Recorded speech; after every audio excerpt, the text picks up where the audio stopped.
A grueling transatlantic flight just touched down in Chicago.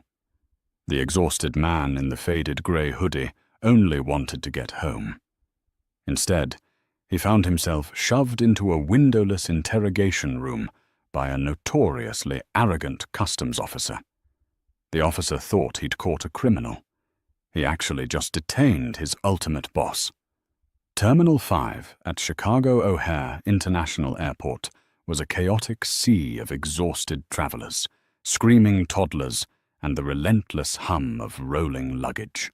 It was 3 p.m. on a dreary Tuesday, and Flight 88 from London Heathrow had just unloaded 300 weary passengers into the agonizingly slow labyrinth of U.S. Customs and Border Protection. Among them was Robert Hayes. At 52, Robert possessed a quiet, commanding presence, though today it was buried under layers of deep fatigue. He was dressed in a way that screamed anonymity: a plain grey hooded sweatshirt, well-worn dark denim jeans, and a pair of scuffed New Balance sneakers. A simple black baseball cap was pulled low over his eyes. He didn't look like a man who held one of the most powerful positions in the United States government. He looked like an ordinary, tired, middle-aged black man who just wanted a hot shower and his own bed. Robert had spent the last 4 days in intense, classified counter-terrorism briefings across Europe. He had intentionally flown back commercial, traveling incognito without his standard heavily armed security detail, to avoid drawing unwanted press attention to the covert summit. His protective detail was currently idling in 2 black armored SUVs outside the arrivals curb, unaware of the storm brewing inside the terminal. Robert bypassed the massive, snaking lines of regular customs, heading straight for the global entry kiosks. He slid his passport into the scanner, placed his fingers on the biometric reader, and waited for the familiar green checkmark. "Hey, you, hold it right there." The voice cut through the ambient noise of the terminal, sharp, authoritative, and dripping with unwarranted hostility. Robert paused, slowly turning his head. Striding toward him was CBP Officer Ryan Mitchell. Mitchell was a man in his late 30s, with a tight buzz cut, a uniform that looked overly starched, and a reputation among his colleagues for being a hardliner.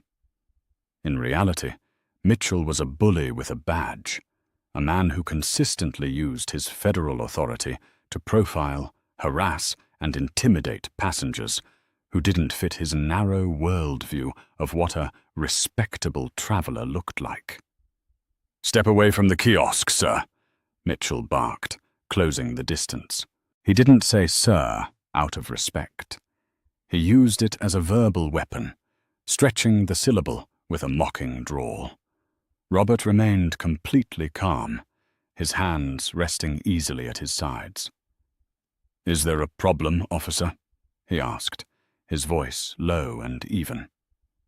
"I said, step away from the machine," Mitchell snapped, his hand resting instinctively and entirely unnecessarily on his utility belt.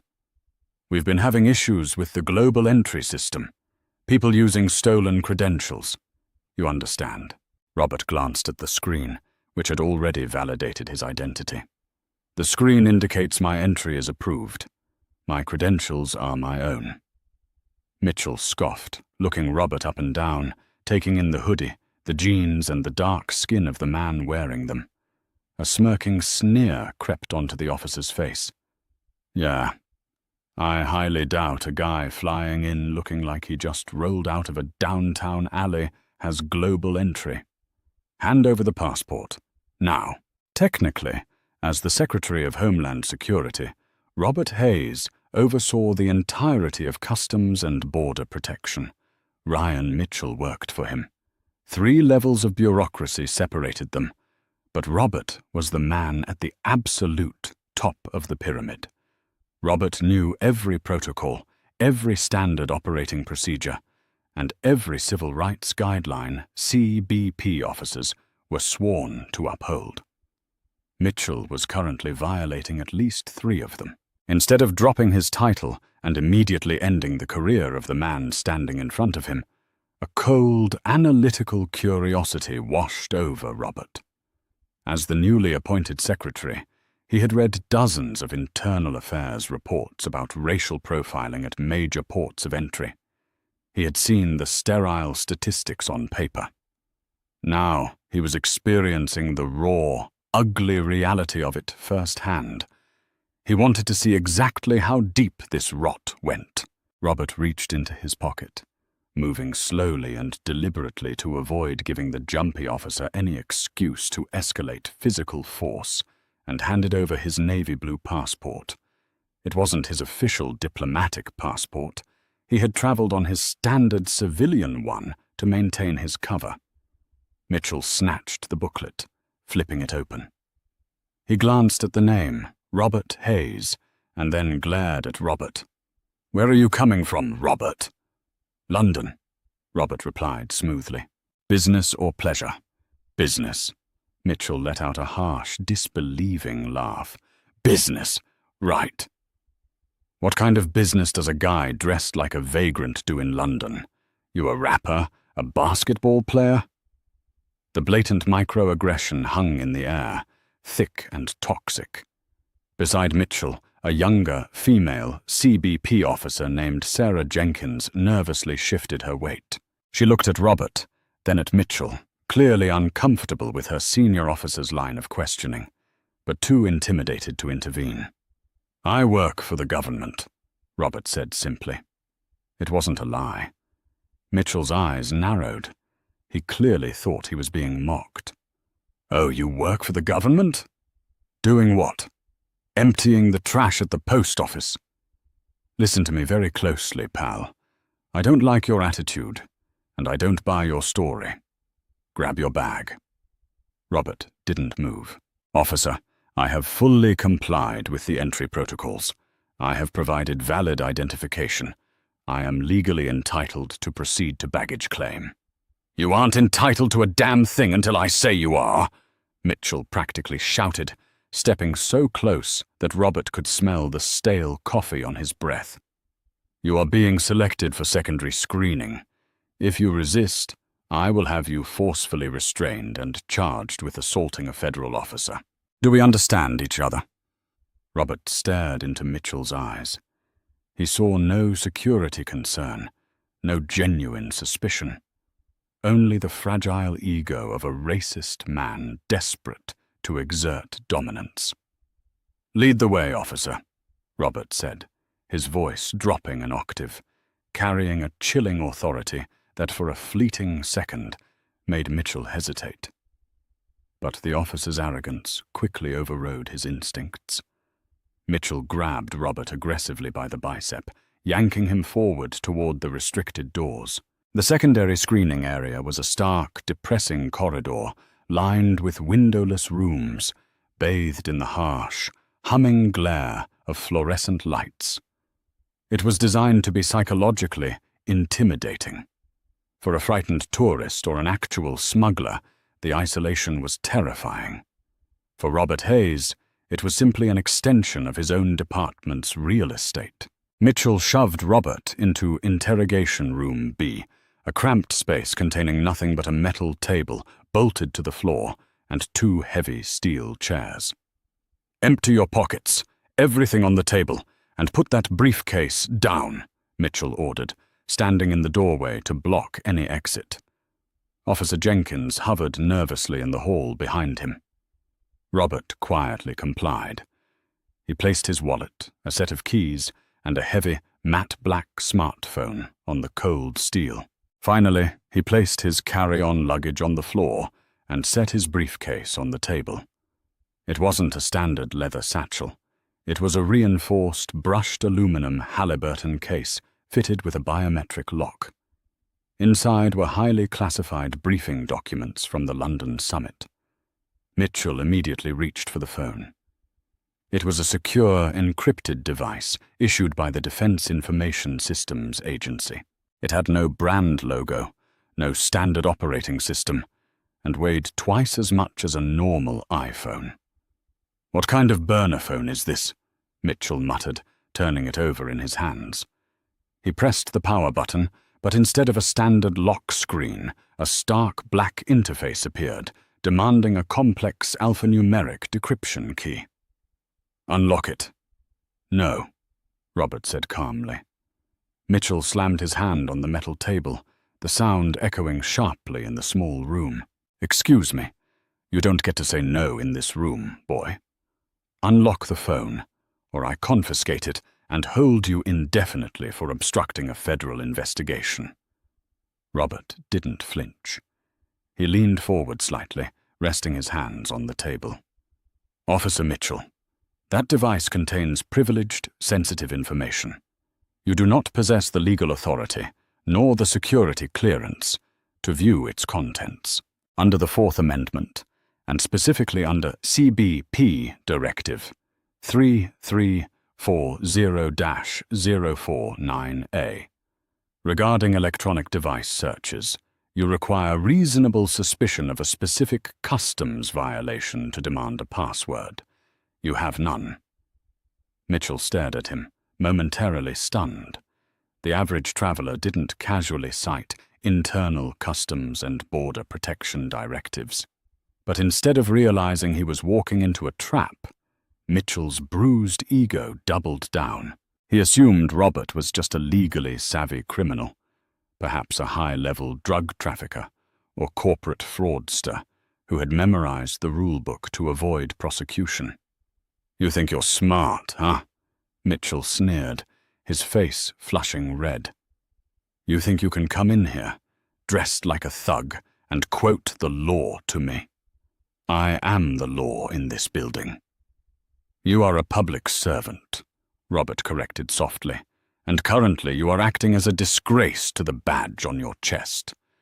That's it, Mitchell snapped. He tossed the phone onto the table and lunged for the aluminum briefcase. If you won't open the phone, we're opening this. What's in here? Cash?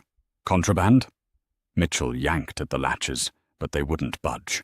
The biometric lock flashed a solid red light. I'm giving you one final warning, officer, Robert said, his tone shifting from observational to dangerous. The experiment was over. It was time to shut this down. Do not attempt to open that case. The contents are classified under Executive Order 13,526. Tampering with it is a federal felony. Mitchell laughed, a loud, ugly sound. Classified! You really are out of your mind. Jenkins! He yelled over his shoulder. The young officer stepped into the doorway, looking pale. Yes, Officer Mitchell. Go to the toolkit in the break room. Get me a crowbar and the heavy-duty bolt cutters. This suspect is uncooperative, and we have a sealed container that requires forced entry. Jenkins looked in the heavy aluminum case, then at Robert. Sir, she whispered to Mitchell. Maybe we should call the duty supervisor or airport police if he's claiming the contents are classified. I didn't ask for your opinion, rookie, Mitchell barked. I told you to get the damn tools. This guy is a nobody, probably a mule trying to smuggle diamonds or fentanyl, playing games to stall us. Get the tools, now! Jenkins flinched, nodding quickly as she turned to run down the hall. Left alone with Robert, Mitchell leaned over the table, placing his face mere inches from Robert's. You see what happens when you don't know your place? By the time I'm done with you, that shiny case is going to be in pieces, and you're going to be in handcuffs, crying for a public defender. Robert looked at the angry, red-faced officer. He felt no fear, only a profound, heavy disappointment. He thought of the thousands of innocent citizens, people who looked like him, but lacked his power, who had sat in this exact chair, terrified, humiliated, and violated by men like Mitchell. You're right about one thing, Mitchell, Robert said quietly, his eyes locking onto the officer's with a terrifying, unyielding intensity. Mitchell frowned, taken aback by the sheer lack of fear in the man's voice. What's that? By the time this is over, Someone is leaving this airport in handcuffs. Robert slowly reached toward his jacket pocket. Hands where I can see them, Mitchell shouted, his hand dropping to his service weapon. Relax, Robert said, his movements deliberate and slow. I'm just giving you what you asked for. Identification. From his inner breast pocket, Robert withdrew a slim, black leather wallet. It wasn't his civilian wallet. He opened it and slid it across the metal table. Sitting on the cold steel, gleaming under the harsh fluorescent lights, was a solid gold badge. Next to it was a laminated federal identification card. Mitchell looked down, a smug smile still plastered on his face. But as his eyes focused on the lettering, the smile froze. His blood ran cold. The color drained from his face so fast he looked as though he were going to vomit. The card read, Department of Homeland Security. The title read, Secretary of Homeland Security. The name read, Robert Hayes. Before Mitchell could even open his mouth to form a word, the heavy door to the interrogation room swung open. But it wasn't Officer Jenkins with a crowbar. It was William Bradley, the Chief of Airport Police, flanked by 4 heavily armed tactical officers. And behind them, looking absolutely furious, was a woman in a sharp, tailored suit, Robert's Chief of Staff, Caroline Foster. Mr. Secretary, Caroline said, her voice cutting through the silence like a knife. Are you all right? Mitchell stumbled backward, hitting the wall, his eyes wide with a sudden, absolute terror. The silence in Interrogation Room B was absolute, thick, and suffocating. The arrogant, swaggering energy that Officer Ryan Mitchell had weaponized just moments ago evaporated, replaced by the raw, trembling terror of a man who realized he had just driven his career and potentially his life off a cliff. Mitchell's eyes darted frantically from the solid gold badge on the table to the furious face of Caroline Foster, then to the heavily armed tactical officers blocking the exit. Finally, his gaze landed back on the man sitting calmly in the steel chair, the man in the scuffed sneakers, the Secretary of Homeland Security. Sir, Mr. Secretary, Mitchell stammered, his voice cracking into a high-pitched, reedy wheeze. His knees actually buckled slightly, forcing him to lean against the cinder-block wall to stay upright. I had no idea. You weren't flying with a detail. Your clothes. My clothes do not dictate my constitutional rights, Officer Mitchell, Robert Hayes said, his voice quiet but possessing the concussive force of a bomb. He did not raise his voice. He didn't need to. The entire room hung on his every syllable. Caroline Foster stepped forward, her heels clicking sharply on the linoleum floor. We lost your encrypted tracker signal when he brought you into this lead-lined bunker, sir. The Secret Service detail outside was 2 minutes away from breaching the glass at Terminal 5. Are you unharmed?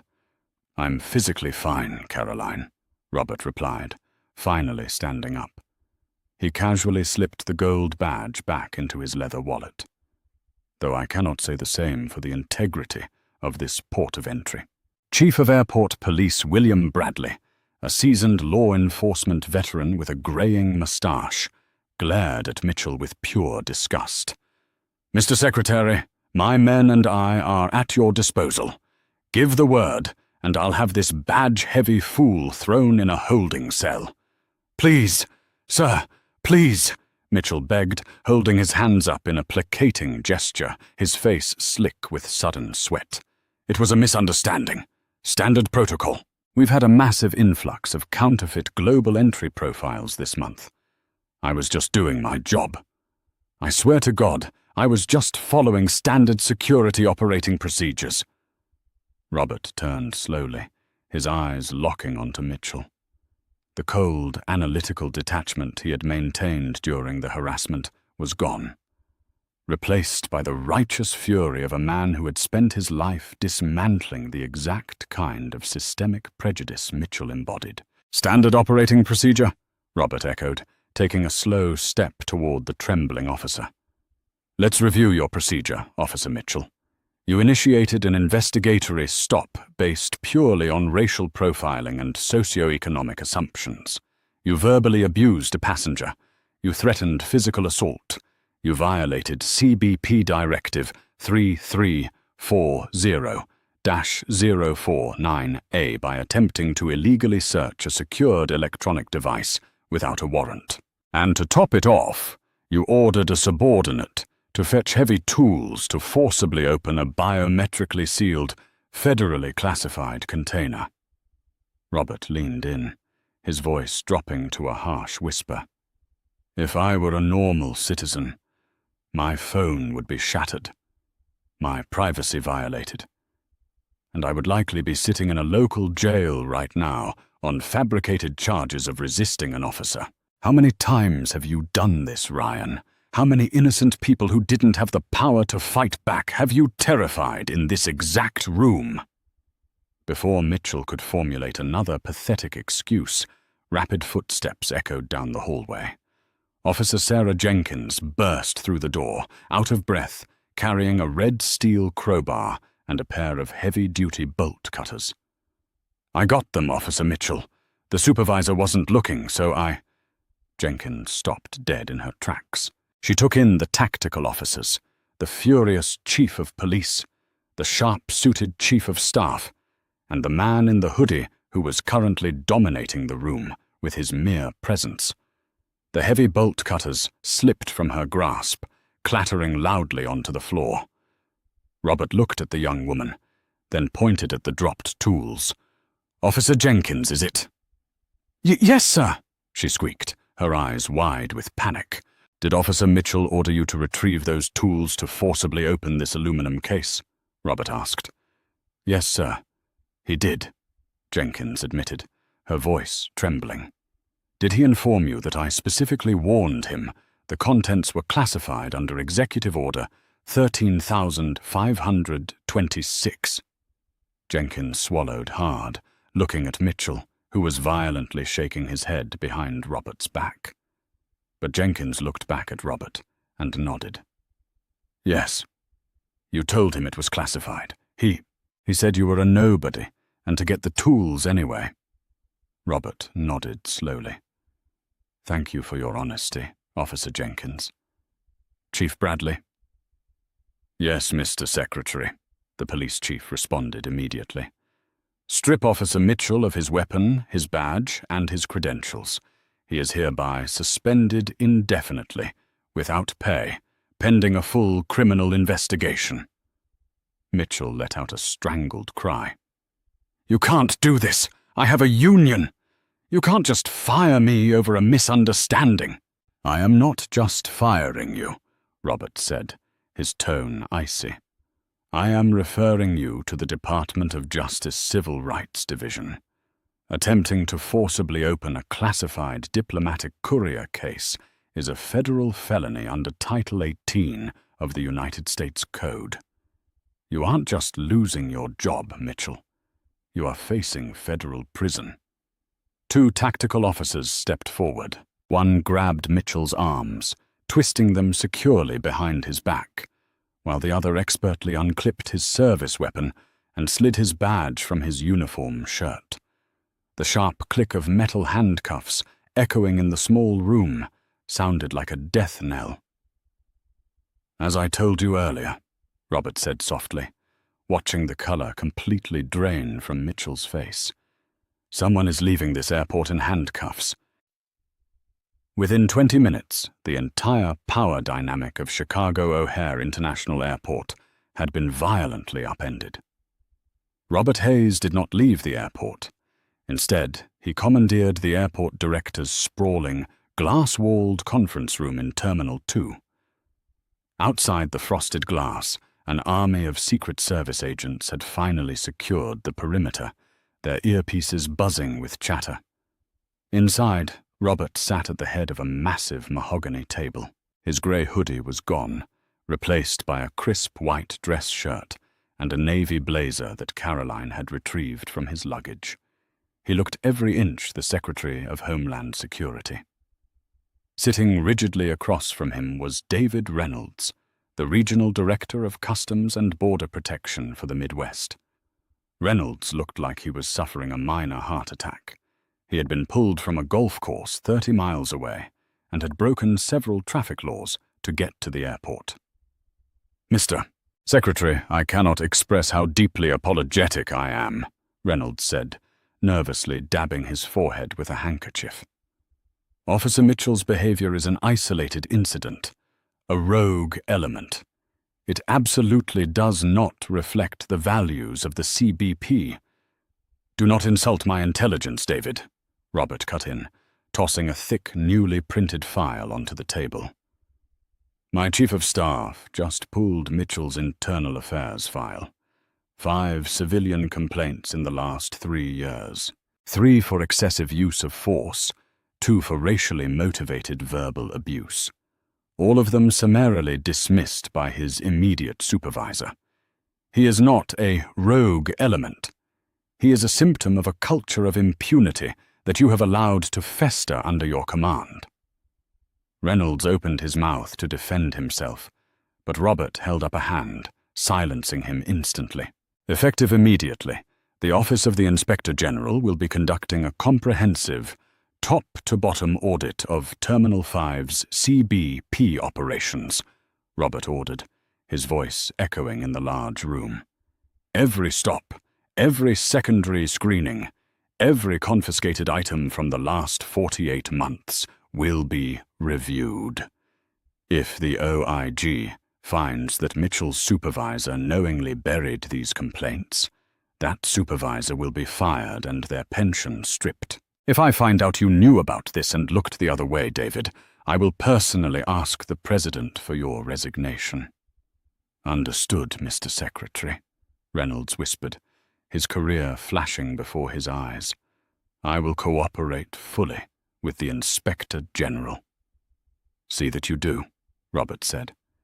He turned his attention to Officer Sarah Jenkins, who was sitting at the far end of the table, looking as though she were awaiting execution. "Officer Jenkins," Robert said, his tone softening a fraction. She sat up straighter. "Yes, Mr. Secretary. You were complicit today. You stood by while a senior officer violated a citizen's civil rights. You retrieved tools to commit a federal crime because you were too intimidated to challenge authority." Robert let the heavy words sink in. Tears welled in the young woman's eyes. "However," Robert continued, "you also told the truth when directly questioned, corroborating my account against your senior officer. That takes a measure of courage. You are not being fired, but you are being placed on a mandatory 30-day unpaid administrative leave. During that time, I suggest you think very carefully about the oath you swore to the Constitution and whether you have the moral fortitude to wear that uniform. Authority without accountability is just tyranny. If you come back as an officer who protects the public, not one who enables bullies. Do we have an understanding?" "Yes, sir. Thank you, sir. I won't let you down," Jenkins choked out, wiping her eyes. An hour later, Robert Hayes finally walked out of the terminal, flanked by his Secret Service detail. The chaotic hum of the airport had faded into the cool, crisp Chicago evening air. He climbed into the back of the armored black SUV, sinking into the leather seat. Caroline Foster sat beside him, handing him an encrypted tablet. "The DOJ has formally taken custody of Mitchell. The press office is drafting a release about the OIG audit. We're spinning it as a proactive administrative sweep." Robert took the tablet, but didn't look at it. He stared out the tinted window as the motorcade pulled onto the I-190 highway. He was bone-tired. The physical exhaustion of the European summit had been entirely eclipsed by the emotional drain of the last 3 hours. "You handled that brilliantly, sir," Caroline said quietly. "You turned a personal attack into a massive systemic reform." "I shouldn't have had to," Robert murmured, rubbing his temples.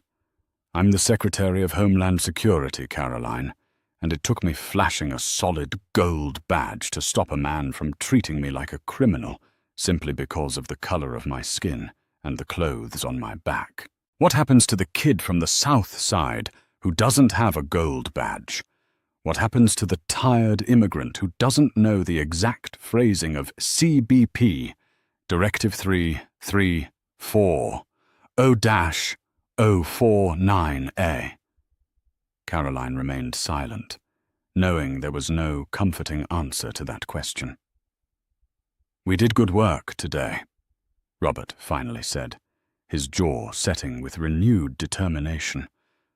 "But the fact that Mitchell felt comfortable acting that way in the open, it means we have a long, long way to go." The motorcade sped into the fading sunset.